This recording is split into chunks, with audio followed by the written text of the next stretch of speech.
বন্ধুসকল এই ব্যক্তিজনক চাই আছে সত্যৰঞ্জন বৰা এখেতক মই কম আপুনি শুকুৰ আলিতকৈ তলৰ এজন ব্যক্তি কাৰণ কিয় কৈছো শুকুৰ আলিয়ে শিৱসাগৰত গৈছে শিৱসাগৰৰ বানৰ পৰিস্থিতি প্ৰত্যক্ষ কৰি আছে মানুহৰ ওচৰত গৈ কিবা দিব পাৰক নাপাৰক তেওঁ তাতে সাহস কৰি গৈছে আৰু তাতে মানুহৰ লগত কথা বতৰা পাতি আছে বন্ধুসকল সত্যৰঞ্জন বৰা নামৰ এই ধুৰন্ধৰ ব্যক্তিজনে আকৌ সাম্প্ৰদায়িক মন্তব্য আৰম্ভ কৰিছে চাওক এই ভিডিঅ'টোত এই ব্যক্তিজনে কৈছে মিয়াবৰ মুছলমান নহয় হিহতে মুছলমানৰ ভিতৰত নপৰে এই মন্তব্য কৰিছে সত্যৰঞ্জন বৰা এই ধুৰন্ধৰ ব্যক্তিজনে আকৌ তেওঁ কৈছে যে থ্যাংক ইউ বদৰুদ্দিন আজমল ডাঙৰীয়া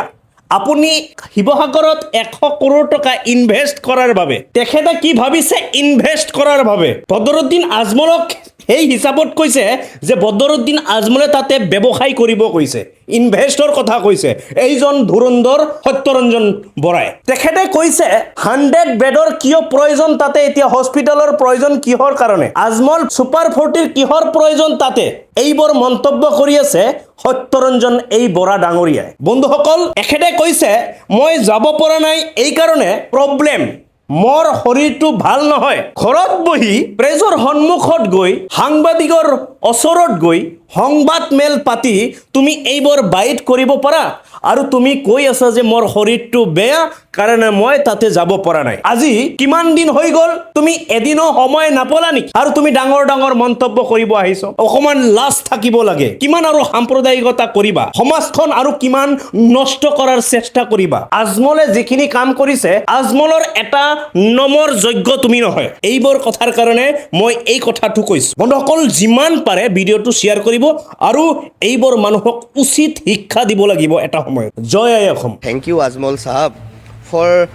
your investment 100 crore investment in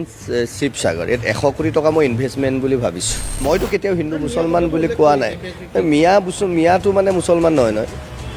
মিয়াটো মানে মুছলমান নহয় মইতো নাভাবো মিয়া মানে মুছলমান বুলি মই নস্বাত নকৰো এই কাৰণে কাৰণ তেনেকুৱা এটা প্ৰক্ৰিয়া তাহানিৰে পৰা আজি 800 বছৰৰ পৰা তেনেকুৱা এটা প্ৰক্ৰিয়া চলি আহিছে